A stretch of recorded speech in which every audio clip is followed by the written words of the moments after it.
नमस्कार दोस्तों, खोज यात्राओं के युग की शुरुआत 15वीं शताब्दी में शुरू हुई थी। तब यूरोपीय देशों ने व्यापार की खोज में समुद्र के रास्ते दुनिया के अनेक नए हिस्सों की खोज की थी। इन व्यापारिक खोजों का प्रमुख उद्देश्य सोना, चांदी और मसालों की प्राप्ति था। यूरोप के व्यापारियों को मसालों, मोतियों एवं रंगों जैसी जरूरतों के लिए अरब व्यापारियों की दया पर निर्भर रहना पड़ता था, जिससे अरब व्यापारी यूरोप के व्यापारियों से मनचाहा दाम वसूला करते थे। इससे परेशान होकर पुर्तगालियों ने मोरक्को तथा मूर जैसे अफ्रीकी तटों पर सन 1420 ईस्वी में आक्रमण करना शुरू कर दिया। इसके बाद पूरब की तरफ व्यापार का रास्ता ढूंढने के लिए उन्होंने अफ्रीका के पश्चिमी तट पर नौ बहन कर नए रास्तों को खोजना शुरू किया और इस प्रकार खोजों का एक नया दौर शुरू हुआ। अब सवाल उठता है कि आखिर यूरोप के लोग पूरब से ही व्यापार करने का रास्ता क्यों खोज रहे थे। दरअसल उस समय यूरोप वासियों को भारत की संपन्नता का पता चल चुका था और भारत की संपन्नता का परिचय यूरोप वासियों से कराने का श्रेय जाता है इटली के व्यापारी और खोजकर्ता मार्को पोलो को। असल में मार्को पोलो इटली का एक राजदूत था। एशिया पहुंचने वाला वह पहला यूरोपीय यात्री था। एशिया यात्रा का वर्णन उसने अपनी पुस्तक विश्व का विवरण में किया है। मार्को पोलो ने एशिया, फारस, चीन और इंडोनेशिया की यात्रा की थी। वह साल 1272 में भारत के कोरोमंडल तट पर आया था। मार्को पोलो की इस यात्रा के किस्से सुनकर पूरे यूरोप में उसके नाम की चर्चा होने लगी। यद्यपि यूरोपीय लोग और भी स्थानों की खोज में निकले थे, लेकिन ज्यादातर का मुख्य आकर्षण भारत ही था। भारत की समृद्धि को देखकर पश्चिमी देशों में भारत के साथ व्यापार करने की लालसा पहले से थी। यूरोपीय नाविकों द्वारा समुद्रिक मार्गों का पता लगाना इन्हीं लालसाओं का परिणाम था। 13वीं सदी के आसपास मुसलमानों का अधिकार भूमध्य सागर और इसके पूर्व के क्षेत्रों पर हो गया था एवं इटली के वेनिस नगर में भारी भरकम चुंगी देना भी यूरोपीय व्यापारियों को रास नहीं आता था। इटली के खोजकर्ता क्रिस्टोफर कोलंबस को यकीन था कि दुनिया गोल है, इसलिए उसने सोचा कि यदि वह पश्चिम की ओर यात्रा करेगा तो पूरब में चीन या भारत पहुंच जाएगा। लंबी समुद्री यात्रा करने के बाद 12 अक्टूबर 1492 को कोलंबस के जहाजों ने धरती को छुआ। कोलंबस को लगा कि वो भारत पहुंच चुका है, लेकिन दरअसल वो बहामास का आइलैंड सैन सल्वाडोर था। कोलंबस ने इन द्वीपों को ही भारत मान लिया, इसलिए उसने इसे इंडीज का नाम दिया। कुछ और आगे बढ़ने पर वह उत्तरी अमेरिका पहुंचा। इस प्रकार 1492 में वेस्ट इंडीज और उत्तरी अमेरिका की खोज हुई। उसके बाद साल 1498 में कोलंबस ने दक्षिणी अमेरिका की खोज की। अपने जीवन काल में वह भारत कभी नहीं पहुंच सका। कोलंबस अपनी मौत तक अमेरिकी द्वीपों को ही भारत समझता रहा। कार्यक्रम को और आगे बढ़ाते हुए चलते हैं साल दर साल हुई खोजों की यात्रा। साल 870 में जब नॉर्वे के खोजकर्ताओं टार ने नॉर्थ कैप की खोज की थी।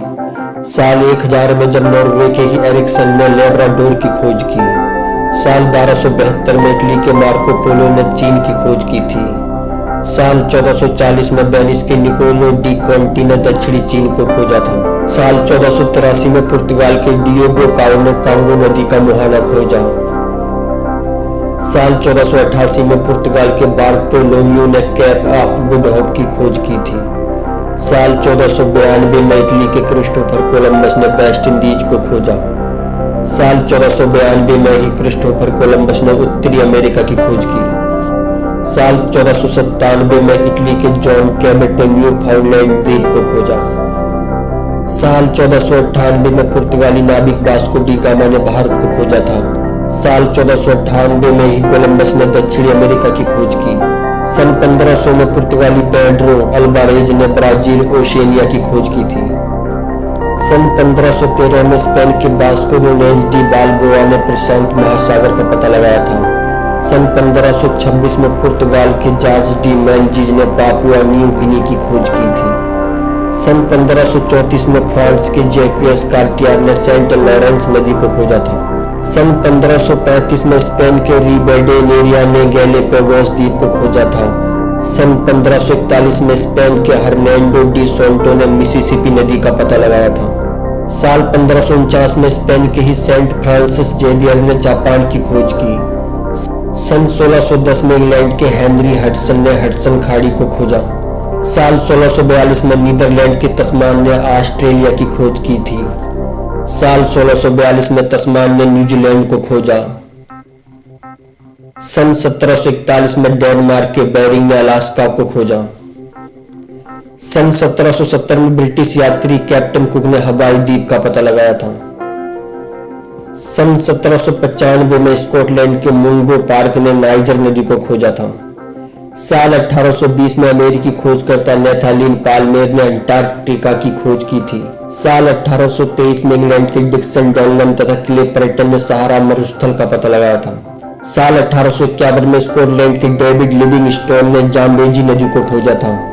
साल 1855 में डेविड लिविंगस्टोन ने ही विक्टोरिया प्रपात का पता लगाया था। साल 1855 में ही जर्मनी के हाइनरिच बार्थेल्मे ने सूडान की खोज की थी। सन 1858 में इंग्लैंड के रिचर्ड बर्टन तथा जॉन स्पेक ने टंगानिका झील को खोजा था। सन 1873 में रूस के प्रेचेवाल्स्की ने मंगोलिया का पता लगाया था। सन 1877 में इंग्लैंड के सर हेनरी स्टैनली ने कांगो नदी का पता लगाया था। साल 1892 में अमेरिकी खोजकर्ता रॉबर्ट पियरी ने ग्रीनलैंड का पता लगाया था। साल 1909 में अमेरिकी खोजकर्ता रॉबर्ट पियरी ने ही उत्तरी ध्रुव को खोजा था। साल 1911 में नॉर्वे के खोजकर्ता एमंडसेन ने दक्षिणी ध्रुव का पता लगाया था। दोस्तों, कुछ दस्तावेजों के अनुसार पुर्तगाल के राजा जॉन ने पेरो दा कोबिला नाम के जासूस को सन 1487 में भारत का पता लगाने के लिए जमीनी रास्ते से पूरब की ओर रवाना किया था। वो मिस्र होते हुए लाल सागर तक पहुंचा। उसके बाद अरब सागर को पार करते हुए केरल के कुन्नूर तट पर उतरा था, लेकिन वापसी में जब वो इथियोपिया पहुंचा तो वहां के राजा ने उसे वापस पुर्तगाल नहीं जाने दिया। वैसे उसने कुछ जानकारी दूसरे पुर्तगाली यहूदियों को दी थी, लेकिन पेरो दा कोबिला को मृत्यु तक इथियोपिया में ही रहना पड़ा। इसी प्रकार नीदरलैंड के भूवैज्ञानिक माइकल डी ने बताया है कि अटलांटिक को पार करके अमेरिका पहुंचने वाला पहला व्यक्ति कोलंबस नहीं था। नेचर जर्नल में प्रकाशित अपने शोध में उन्होंने दावा किया है कि अटलांटिक को पार करके अमेरिका पहुंचने वाले सबसे पहले यूरोपीय वाइकिंग्स थे। उन्होंने बताया है कि वाइकिंग्स बेहतरीन नाविक थे जो नॉर्वे, स्वीडन और डेनमार्क से दुनिया भर में खोज और व्यापार के लिए जाते थे। उन्होंने आइसलैंड और ग्रीनलैंड पर बस्तियां स्थापित की थीं। कनाडा के न्यू फाउंडलैंड द्वीप के पास मिली लकड़ी की फ्रेम वाली इमारतों और यूनेस्को की विश्व धरोहर स्थल में शामिल नॉर्स बस्ती की डेटिंग तकनीक से पता चला है कि सन 1021 ईस्वी में कोलंबस की पहली यात्रा से 471 साल पहले वाइकिंग्स नई दुनिया अर्थात अमेरिका पहुंच चुके थे। वाइकिंग्स युग को पारंपरिक रूप से सन 793 से सन 1066 ईस्वी के रूप में परिभाषित किया गया है। इसी के साथ अब ये कार्यक्रम यही समाप्त करते हैं। एक नए कार्यक्रम में एक नए टॉपिक के साथ आपसे फिर मुलाकात होगी। तब तक के लिए आप अपना बहुत ख्याल रखिए। धन्यवाद।